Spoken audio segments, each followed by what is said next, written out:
Following video is brought to you by the Boston Sports Entertainment Network. Please consider liking and subscribing for more Boston sports content. I got the Boston Celtics going to the final. I got them winning without. It's time to represent your city. Put your hands up. Cali, you know we do it for Boston. Hey, ain't nobody ballin' like Boston. Yeah, hey, can't nobody do it like Boston. Where the legends get made, where the banners get raised, bright lights, big stage. Boston. All the fire we bring in a city full of rings, it's a beautiful thing out in Boston. And you ain't hard like that, you don't put it on the line with your squad like that. That's right, Boston.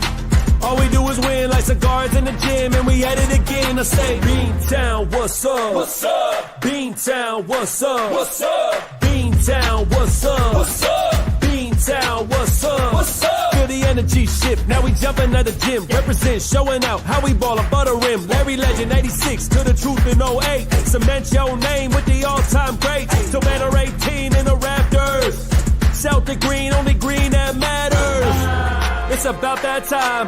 Ain't another city that's louder than mine. Always gonna shine with the game on the line. What you think was gonna happen, man? That's how we do it in Boston. Ain't nobody gonna like Boston. Yeah. Can't nobody do it like Boston.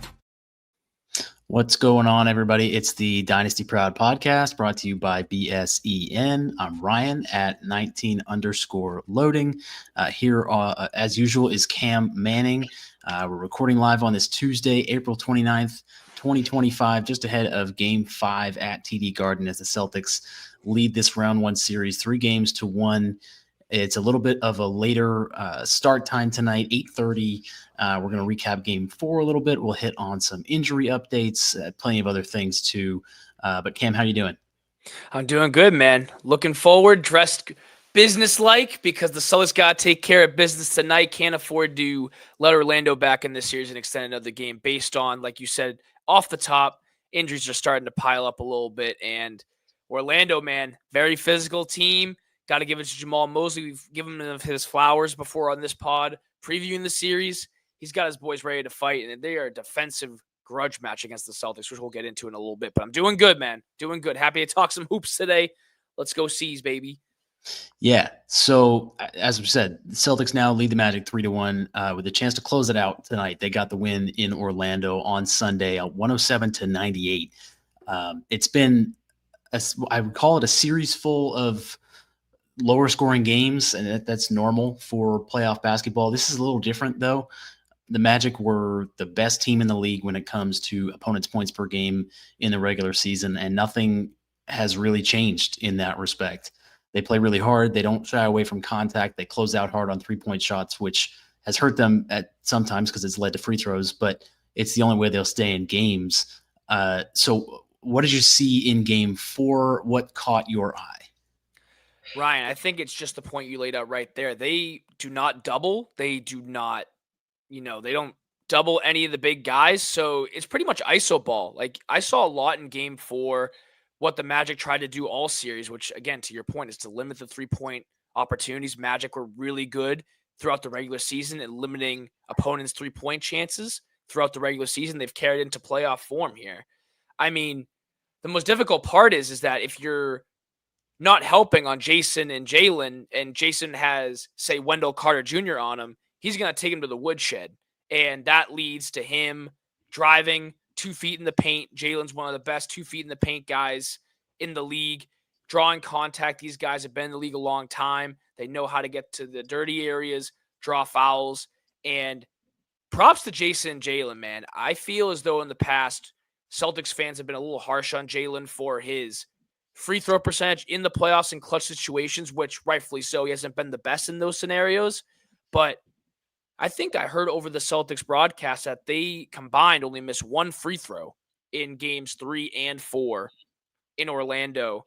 And that's just a credit to them being there, doing that, winning the championship last year and having that championship pedigree and those ice in those veins, able to hit those clutch shots and taking what the defense gives them. If Orlando's not going to give them threes, then we'll drive and score in the paint.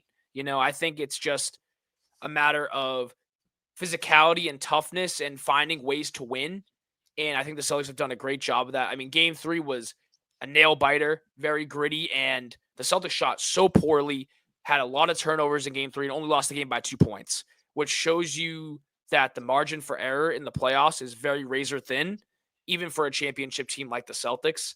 But they rallied back, a lot of paint points in game 4, which I really love to see, because we talked about it when we were previewing the playoffs, when the play-in started. The Celtics, Missoula ball, a lot of three-pointers. I'm kind of sensing that they're shifting away from that philosophy here in the postseason just because teams have the scouting report on them. So it will be so interesting to see. And it's obviously a team-by-team basis because Orlando obviously doesn't have the firepower to stick with the Celtics offensively. But, man, they will get under your skin. Defensive, gritty team. Like, they no easy baskets for Orlando, which I kind of respect. They know that they're undergunned offensively, but they put up a hell of a fight in this series so far, despite it being 3-1. Could be easily gone either way because Orlando had the lead in games 1 and 2 and then kind of fell apart in the third quarter in both games 1 and 2. So I think that I'm feeling good about the series. Again, don't want to prolong it any more than it should. So I'm feeling good heading into game 5 tonight for the Celtics. I'm not sure what your thoughts are on that, Ryan. I'm glad you brought up the 3-point shooting thing because I want to get into that in more detail in a little bit after we kind of finish up some thoughts on game 4 specifically. It was kind of a bounce back game for Kristaps Porzingis. Obviously they got good scoring out of Tatum, Brown, Derek White as well. But for KP specifically, like I felt it was just good to get good to see him get back to what we expect him to be because the first couple games didn't really look or the last couple games, he didn't really look like himself. It finished with 19 points and a +8 in game 4, 7 of 14 from the floor. And Tatum, obviously, there's the whole wrist celebration thing that's been going on, which is pretty. Shout out Baylor Shireman for creating that celebration. Yeah. Shout out the Rooks. Of course. And it's not looking like that wrist is a problem at all. So he finished with 37 points, 14 rebounds, 3 assists, and 3 steals, and 14 of 14 from the free throw line, which, as you mentioned, that's huge. And I wonder if that's just part of them relishing playing on the road as they have all year, because they were a better road team this year all year than they were at home, which was surprising because they were so good at home last year. But I'm just wondering if there's something about playing on the road that just they love, which is good. That's great, especially for the playoffs. I mean, it's really important to have that mindset of being able to go into an opponent's arena and get the job done. So that's very much encouraging. And the other thing is just his energy and his engagement overall. He looks just fired up. You kind of love to see how much the energy changes in the playoffs. And Tatum's not a guy that takes nights off, but you can tell there are things that the Magic are doing that are kind of getting to him, and he's using that as fuel. And yeah, I mean, that's what you want from him. He's developed an edge in this series. He's developed an edge, a snarl that we don't really see from Tatum because the discourse has been that he's not a drama queen. He's not over dramatic. He's been complaining to the officials in the past, but like the national media really doesn't recognize Tatum as one of those flashy guys, but the brother just wins. I think that that's what it comes down to, right? I think that throughout since I believe he got drafted, he's been superstar in the playoffs. I saw some stat from StatMuse the other day that said that Tatum ranks top 5 in almost every major playoff statistical category since he entered the league. And that just goes to show how much he means to the Celtics team and has been to the Celtics team since he got drafted. And I think to your point about Porzingis, what I love seeing from Porzingis from just a viewer's standpoint is him knocking down a 3. He went 2 for 4 from downtown that game. He had been 0-4 prior in the first 3 games. It was good to see a 3-pointer fall down for him because when he's hitting threes, that stretches the floor even more for an already dangerous Celtics offense. So that was really encouraging for me from the KP standpoint. And it's been such a weird series for him too, because obviously he had the, getting whacked in the face with the elbow. He ends up bleeding all over the floor. It's been not the most comfortable series for him, and to see him, we're coming to learn about Porzingis because I think years ago, he was viewed as just sort of this like soft European guy who, what just wasn't going to muck it up in the playoffs like a lot of other players would. That's clearly not the case because he will get into little scraps. He'll take hits. He'll get right back up. He'll come out of the tunnel bleeding. Like rile up the crowd, he loves for the 1 billionth time. He's built for Boston, man. I love watching him play when he's on. He absolutely loves it. So it's great. And I've had this thought before, and I don't know if I brought it up on the podcast, but I wonder if there's something to Boston being something like home for him, being Latvian, because there's something similar that happens with players for the Bruins, right? Mm-hmm. Where guys in the NHL come and play for the Bruins and they just love Boston. And a lot of them are European. And I don't know. It's just a thought.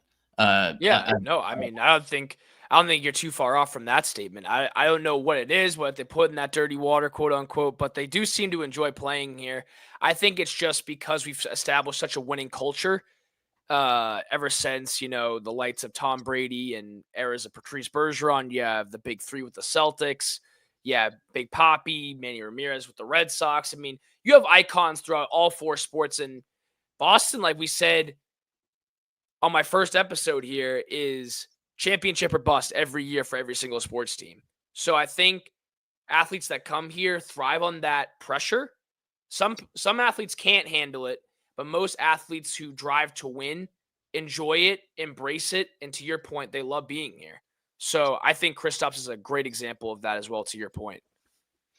And so I wanted to move on to the 3-point shooting thing, which you brought up. And I made some notes about this specifically because I wanted to look at the statistics. So in the regular season, the Celtics averaged 48.2 attempts from 3-point range, and they shot 36.8%. In the playoffs, in this series, in these 4 games, it's just 33 attempts per game, and they're shooting 34.8%.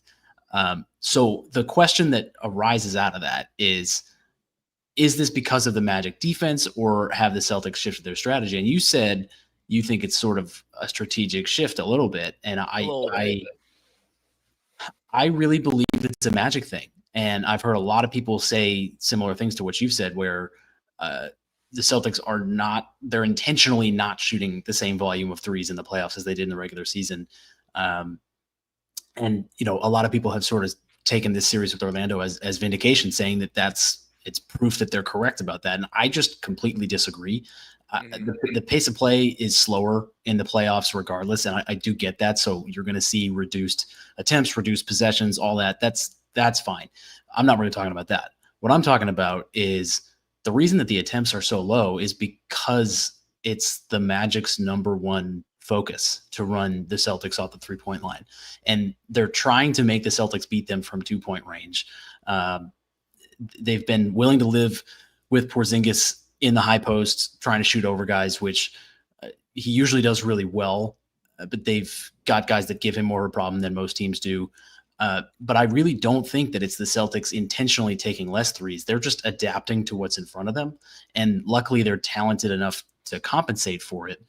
But in future rounds, if it's the Knicks or the Pistons or the Cavs or whoever, no one defends the 3 like Orlando. So the attempts will go back up. And I do think that the math is back in play in that sense. I know a lot of people don't like to talk about the 3-point attempts and whether it's, are we playing basketball or are we doing math equations? But this is the reality. This is just what the Celtics do. And it's how they play, and it's part of their identity. And I really think that this is a Magic thing, that they force you off the 3-point line better than anybody else. So that's just my take on it.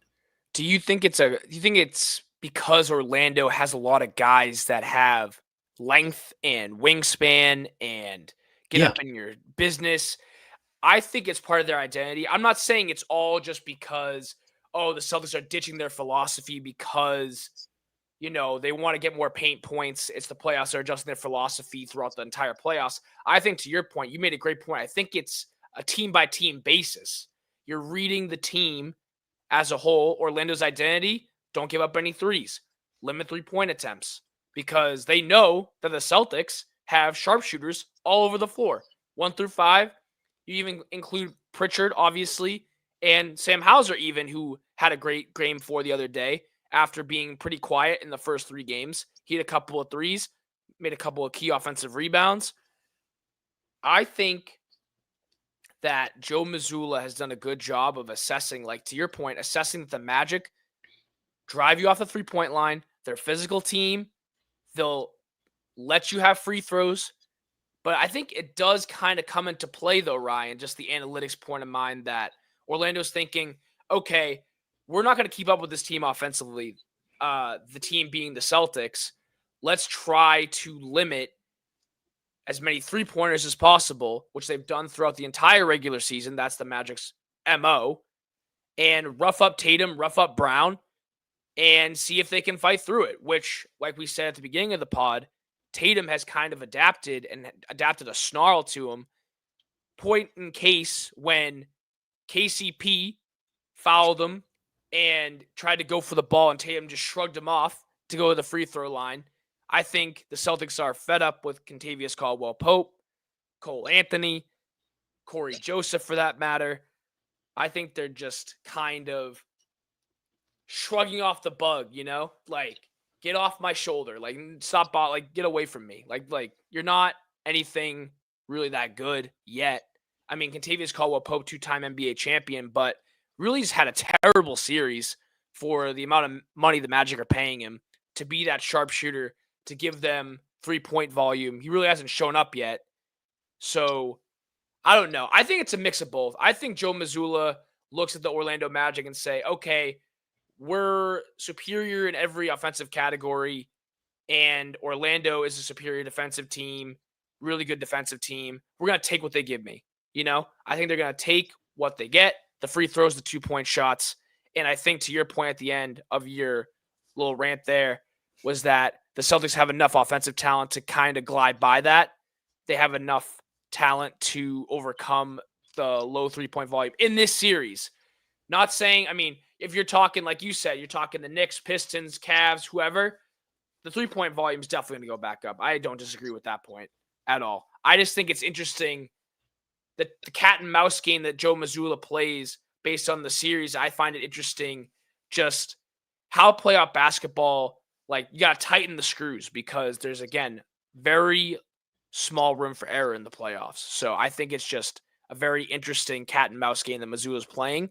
And hopefully they can use the home crowd, use the home energy, which they haven't been the best at home this year, which is, to your point earlier, is very shocking. They've been a better road team.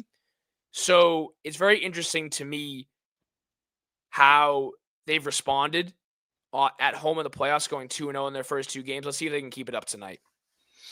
Yeah. And just to put a bow on it, like you said, I think my only point really is just the fact that the 3-point volume is going to go back up. And I do think that it's specifically in this series based on the fact that the Magic have guys with so much length and they're coached so well to the point where they're told, run out to the 3-point line. I don't care how reckless it is. Do not let them get easy threes. It's reminiscent to me of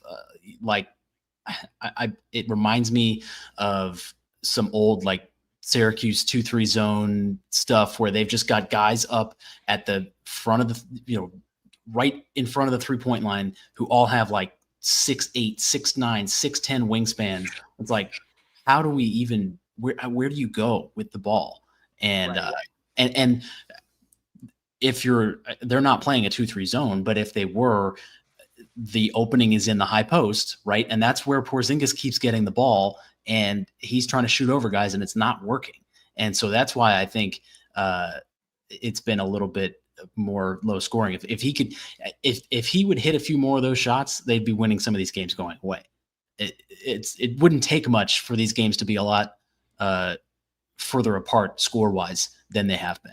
So I think Orlando lives with that shot though. They look at that exactly. They live with it. They live with it. Like, okay, Porzingis, you want prove to us that you can make this midi over the smaller defender, and then we'll give you the respect in the post and maybe double you or anything. But to your point, he hasn't really been doing that. He hasn't really been efficient from that spot. He was statistically, he was one of the best post players last year. I think that's why the Celtics go to another gear when he's healthy and he's out there, is because of that versatility that he brings in the post, and he has elite footwork in the post and kind of takes the pressure off Jalen and Jason and kind of draws another defender, which gives other looks to other players on the floor. But again, he hasn't been hitting those shots so far. So let's see if Orlando sticks with that strategy. I don't see why they wouldn't. I mean, they've been pretty much in all of these games. The Celtics haven't really blown the doors off of Orlando yet. So, I mean, outside of game one in the second half kind of got away from Orlando, but the rest of the game's been really close. A couple of margins, couple here and there's. But again, I want to point out one thing from game 4 before we transition out of the 3-point volume and stuff. 91-91 with like 4 minutes left in the game the other day in game 4. Anyone's ball game, but the Celtics championship type closeout run, 16-7 run to close out the game. And I personally believe in playoff experience. I think we talked about it on the first episode of the pod, previewing the play-in games and talking about the Cavs, how they have all this pressure, and the Thunder being such a young team but having an historic regular season. I think just playoff experience matters in those types of scenarios. I think that's what separates the men from the boys in the playoffs, and the Celtics winning that championship last year really goes to show that they know how to close out games and been there, done that type of thing. Whereas Orlando, super young team, as we pointed out multiple times in the pod, obviously huge Paolo Banchero fan. Franz Wagner's been playing very well. They just don't have enough firepower. But I just wanted to point out how great a feeling it was, a sigh of relief for me that the Celtics were not letting the foot off the gas at that point. It could have easily unraveled, but Joe Mazzulla has these guys ready, championship level mindset, to be able to turn that 16-7 run and take a commanding 3-1 lead in the series, which proves that the Celtics are battle-tested. They've adapted to Orlando's physicality. I think, personally, they took a gut punch in games 2 with Tatum going down. Game 3 got a little bit of away from them, but game 4, they really responded in a big way, in a way that shows me that I don't think Orlando has a breath left in this series. I feel very confident. You guys can clip it or whatever if I'm wrong, but I feel very confident in a game 5 win tonight. Just, it was a very if Orlando was going to get back in this series and have any momentum, they would have had to take both games at home. But, I think the Celtics got this under wraps, hopefully, knock on wood. But I think that they got this under wraps right now. I don't disagree, and as we'll talk about in a little bit, you never want to assume a series is over, but right. It does appear that way at this point. And so game 5 tonight, obviously, as we mentioned, Drew Holiday is out, missing his 3rd straight game with that hamstring injury. Jalen is questionable. We should get news on that shortly before game time, whether he's going to play. I would think that he will. I'd be surprised if he doesn't, but again, I don't know the man, so I guess we'll find out. Magic aren't missing anyone that we didn't already know about, so it's obviously they don't have Suggs and Mo Wagner, but they haven't been playing for a while. As you said, you feel it's a win tonight. I do too. I sense a little bit of a Pritchard game tonight. He was good in game 1. He hasn't been as involved in the last 3 games. They're back at home. Holiday's sitting. He had no points last game despite playing 26 minutes. I'm not a sports betting guy. A lot of people out there are, but I would take whatever the over is on Peyton Pritchard points. I think it's 9.5 last time I checked. I would take that. If you want a little more juice, maybe look at, I don't know, him scoring more than 15, something like that. Other than that, other than that, I think we're probably expecting more of the same, right? I think this series has an identity. It's low scoring. It's hard fouls, probably a couple flagrant reviews. Tony Brothers is the head official tonight, so you can bet your life he's going to be involved in some way, shape, or form. Oh, yeah. Probably more big scoring from Banchero and Wagner, but I do think the Celtics close it out. I think they get the win, and I don't think it's necessarily going to be all that close. I don't think it'll be a blowout, but I don't think it will be a game that's out of control. for the Celtics either. But I don't expect the Magic to go away either. I think they're really well coached. Jamal Mosley is going to have them playing hard. Paolo wants to win. He's not going away either. Not like the Miami Heat last night, who almost lost a half by 50. And so I wanted to address this on the podcast because we've been talking a lot about Cleveland and how I'm not necessarily the biggest believer in them. And I want to be really clear when I say this. I'm not saying they're not a good team. I have never said they're not a good team. However, all right, let me okay. How do I start? Before you go on your tangent, I do want to just butt in real quick and say that we have this on record that Ryan did say, let's see what happens when Cleveland goes to Miami. Okay? I did. Just for the record, before you go on your tangent, I just want to clear the air a little bit. That's Gave fine. them their grace for going to Miami. They kind of shoved it down your throat. Yep. Won the series by 122 points, which from Tim Reynolds on X is the most last night. So the most lopsided series in NBA playoff history, which is nuts. But anyways, I'm sorry. I interrupted your tangent. It's all good. So I think where I wanted to go with this is that it takes a big man to admit when he's wrong. And I am not a big man. I am a petty person. Are you doubling down right now? I try not to be a petty person. I try not to hold grudges, but I do still sometimes. I think, okay, as I said, Cleveland is obviously still a very good team. They're the number one seed in the East. I just think that last night in particular was way more about the Miami Heat than it was about the Cavs. Oh, okay. That's fair. The Heat, they would have been better off if they just forfeited the game and went home without embarrassing themselves. I don't know if I've ever seen a performance like that by professional athletes in a playoff game of any kind. Like, I'm sure there are examples out there that I'm not thinking of. I could have done more research on it, but how do you lose by 55? Like, I don't know. Tyler Hero said they weren't going to lose in 4 games, and then he proceeded to throw an absolute dud. 1 of 10 with 4 points, and he was a minus 44. That is crazy. Oh my God.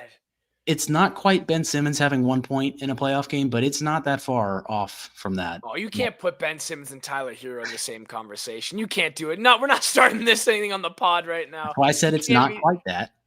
Yep. You said the performances were similar. I don't want you to start comparing players. Oh, no, not at all. I've been saying Tyler Hero should be all NBA. Yes. I want to be. Okay.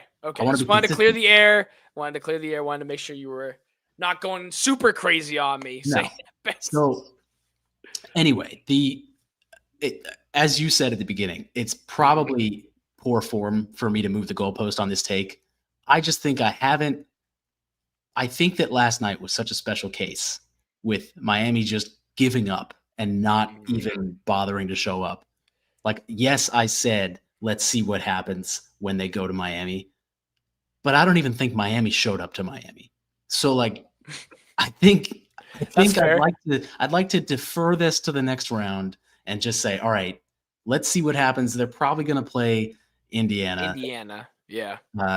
They start their game coming up at 6:00, which that is such a strange thing to me. I know there's 4 games tonight. There's that Indy and Milwaukee game starts at 6, and then I think it's Detroit and New York at 7:30, and then it's the Celtics at 8:30, and then the Clippers and Nuggets at 10. So it's a full slate, which I appreciate. I like having a lot of basketball separated out to watch, but at 6:00 start time, I mean, some people aren't going to be home, and I think it's in Indiana, and I believe they're an hour behind, so I think it's 5:00 there. So yes, that's a weird question mark. Some people aren't going to be done with work yet. That is weird. I just want to send my thoughts and condolences to Dame Lillard, though. That is such a tragic way for his season to end. I've always been a big Damian Lillard fan. I think he gets so much hate. He's one of the most clutch players since he entered the league, and it's just devastating to see him go down with another injury. He's been battling the blood clot, obviously, to gear up for the playoffs, and then him rupturing his Achilles the other day. Oh, man. Talk about a franchise that has so much riding on this series and a big offseason. The Milwaukee Bucks, who arguably have the biggest trade asset in Giannis, depending on what Giannis wants to do, but they just don't have enough around him, and Damian Lillard going down for the series and the year does not help their case. And plus, Indiana, I was unfamiliar with your game. I love the way Indiana plays Rick Carlisle with the team first mindset and all the passes that they do. I think I saw a stat on X the other day, or Twitter, whatever you want to call it. I think I saw a stat that said Indiana had over 200. I'm not sure if I'm not phrasing this correctly, but they had an absurd amount of passes, like very much above average pass rate in game 4. And I think that just speaks to the unselfish basketball nature that they play with. Tyrese Halliburton's always been a really exciting player for me, but he hasn't always shown up in the big moments, as proven last year in the playoffs in the series versus the Celtics and beyond. But Indiana's a fun team to watch. I think that they'll give Cleveland maybe a game or two. I still think very highly of the Cavs. And I think, to your previous point, shifting back to that Miami series, I think you are 100% right. The Heat went to fetal position when they were down the first quarter and they never got back up. And both things can be true, right? Miami didn't show up, but Cleveland was also very good. I think Correct. both things can be true. I agree. And also, to your take, even though it hasn't skewed you that much this series on your Cleveland take, I think that Miami was just severely outgunned, but I just don't see how you can look at that performance from Cleveland in a 55-point win and be like, oh, well, I'm not sweating over them yet. But that's just me. We're all entitled to our opinion here on the Dynasty Proud podcast. We're all entitled to our opinion here. So I my wouldn't. 2 cents. I don't know if I would say I'm not sweating them though. Like I don't. I think all that I am saying is that I think that they are a little tiny bit inflated beyond what they actually are. Like I don't think that they are as good of a team as the regular season would suggest. Okay. That's it. The underlying metrics kind of skew them to another tier where you don't think they're fully at. And I could easily be proven wrong long term, but like I guess I just don't look at a team like Donovan Mitchell's obviously a fantastic basketball player. I just don't look at the rest of that team and see like Hall of Famers.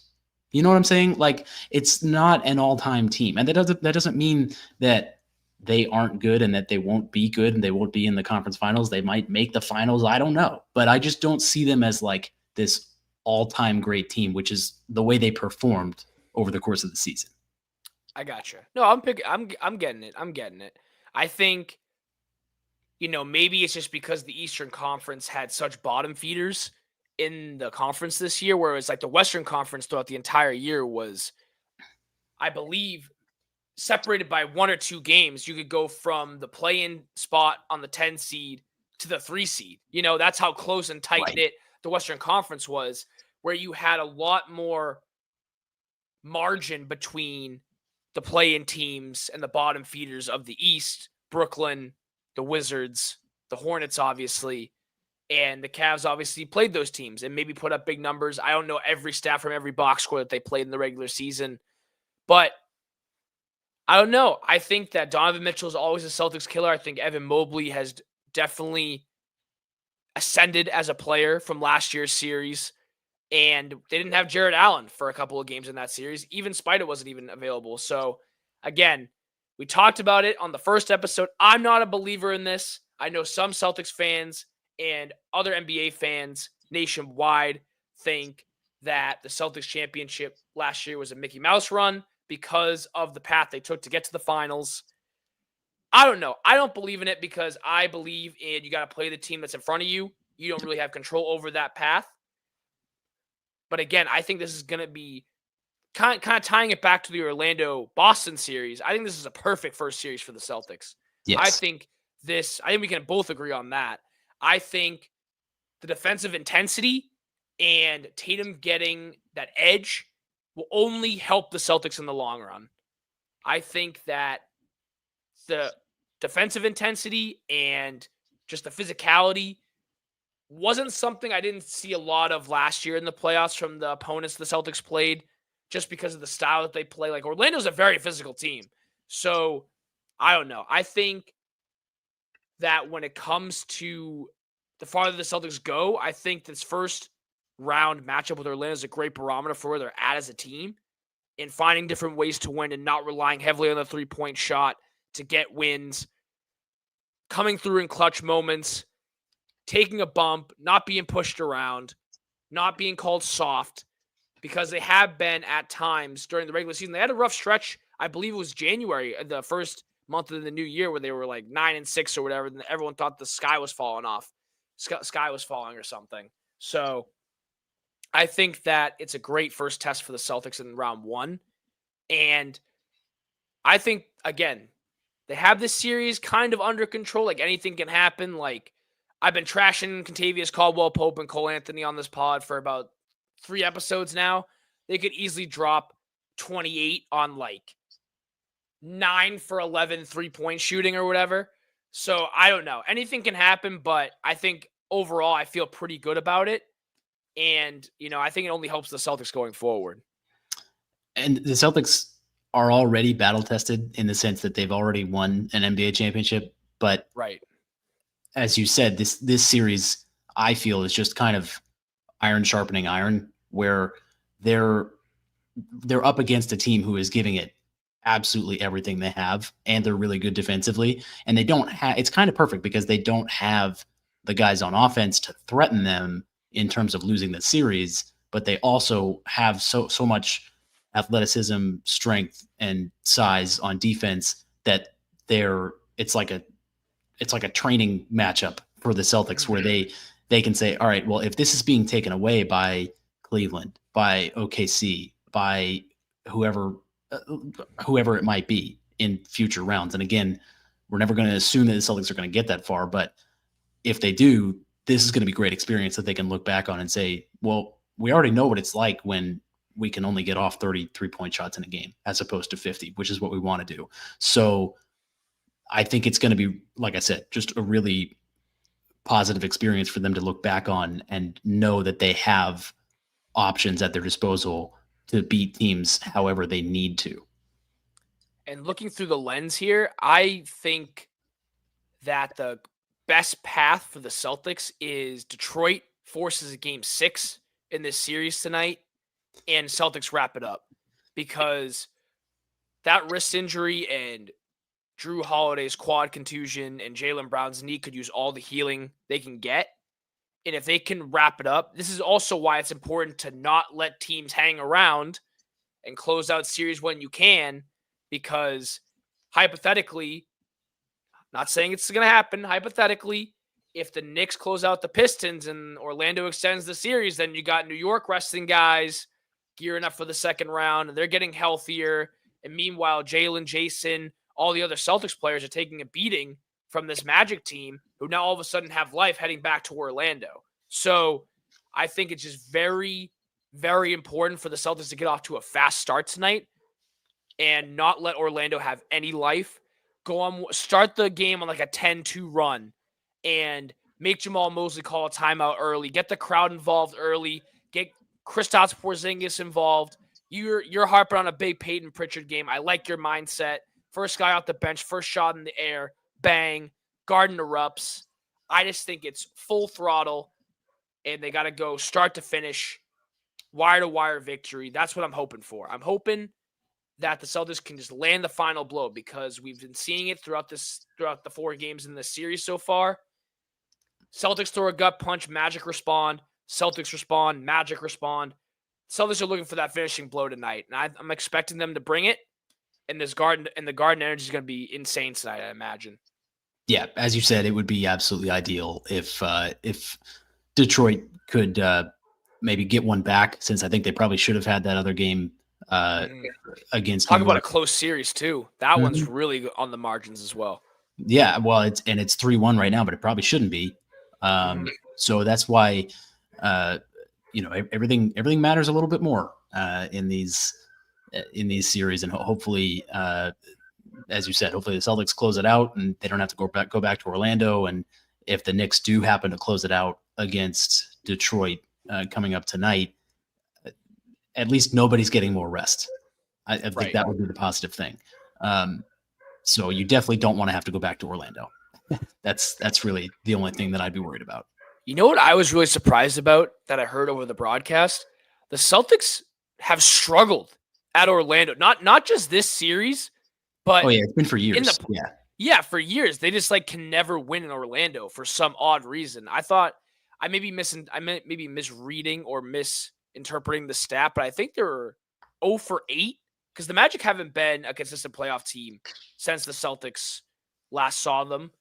I think trying to think back to the big three because they also struggled in Orlando too. I imagined, but could just be me. I forget what the exact stat was, but they're not good at Orlando in the playoffs. Like on the road in Orlando, that was like their first win in a long time at Orlando, which is surprising to me considering that how great they've been on the road this year. To your point earlier. And I don't have that specific stat in front of me, but I take your word for it. And if we need to get fact checked, that's fine. But also just even in the regular season, even in the regular season, Orlando has been a team that has given the Celtics trouble, and it's mostly been because of size, athleticism, bad matchups. It's never been necessarily a talent issue. They've always been the better team, and they've just had these issues where they just cannot beat that team. And it's nice to see that I think they're kind of past that. And as you said, too, sort of going back to the thing about them going on a big run at the end of the game on Sunday, the 16-7 run to close it out. Yeah. I think what's really great is to see that they are so far past those old struggles where in a game like that, if that was 2021 or 2020, that's an L. That's an automatic L for that team. And they're so much more mature than that. They've grown so much since then. And I think it's just, like I said, it's just nice to see how far they've come in that respect. Right. I agree. I think it all comes with experience too. I think that especially with the roster turnover, I know it's not exactly apples to apples because it's different years and like 2020, 2021, we had Marcus Smart and all that sort of stuff and other guys on the team, no Porzingis, no Holiday, all of that jazz. But I think it's really great and indicative that they went on that run just because they have been there, done that. And I think that will only help them because they can perform in the clutch, which is super important. And I 100% agree with you. I remember sitting on my couch in 2020 and 2021 and it being a 3-point ball game with under 5 minutes left, which is like the definition of clutch time, I believe. Buckets under 5 minutes left in less than a 10-point game, I believe, is the definition of clutch buckets. Someone might have to fact check me on that too. But I just remember being so heartbroken because I was on the edge of my seat all the time and they never pulled through in those moments, it seemed like, back then. Now I just feel so comfortable, especially with this Magic team being as young as it is. I just feel that the Celtics have so many guys that can hit big shots that have been there, done that. Drew Holiday being one of them. He's been missed the past 2 games for sure. I feel as though that he could have impacted both games in a bigger way if he were healthy and available in terms of the scoring margin for the Celtics. Maybe even you never know because you can't just automatically assume if a player plays, they're going to win. But Drew Holiday, we could be talking about a sweep instead of a gentleman's sweep if Drew Holiday is available for both those games in Orlando. So I don't know. I feel as though that I'm expecting another big Jason Tatum game. Looked up a quick stat before we hopped on. He is 14-9 in his career in closeout games, including that dynamic 51-point performance against the Philadelphia 76ers in the East semifinals in 2023. The dude just knows how to win and turn it on when it matters. Again, I think that Peyton Pritchard should be electrified. I'm very excited to see how the Celtics come out tonight. I think, again, beating the nail on the head. They got to get out to a fast start. They can't give this Orlando team life in this series. So I'm expecting Joe Mazzulla to have a big game plan. Get KP involved early. Get Jalen involved early. And hopefully that the Celtics can pull it out. And I don't have to stress while I'm out and about watching the game, because I would really like them to rest up, to our previous point, and get healthier before playing a much tougher foe in either the Pistons or the Knicks, which the Knicks, we beat the Knicks all 4 times in the regular season, but the playoffs are not the regular season. So I don't know. I feel confident against the Knicks or the Pistons, but I'm not looking ahead. We got a game tonight. Don't look ahead. Got to close it out. Not looking ahead to the next matchup potentially, but we'll cross that bridge when we get there. We gotta win this one tonight. Yep. And we're just a couple hours away from the tip at TD Garden between the Celtics and the Magic. And again, the game tonight is at 8:30. And as we've been saying, hopefully they can get this one closed out. And we don't, as we have been saying all this time, don't want to assume a series is over. They have to beat Orlando first. We get that. But if nothing crazy happens between the Knicks and Pistons, and as long as the Celtics can win tonight, that's kind of the way it's looking. But we'll have to see how it goes tonight, obviously. Anything else you want to hit on before we jump off? No, man. I think they're in a good spot. Just play their identity, move the ball around. They'll be all right. They'll be good. I'm expecting a win, but that's just the Bostonian talking to me, and always expected my team to win. So it's hard not to. It's really hard not to. Yep. So. We're so spoiled and privileged as Boston sports fans. We absolutely are. So anyway, all right. I think we're all set. So for Cam and myself, we will catch you next time. Ends tonight here. It's over. Time to say it again, Boston. Anything's possible. Banner number 18 has been secured. The Celtics are NBA champions.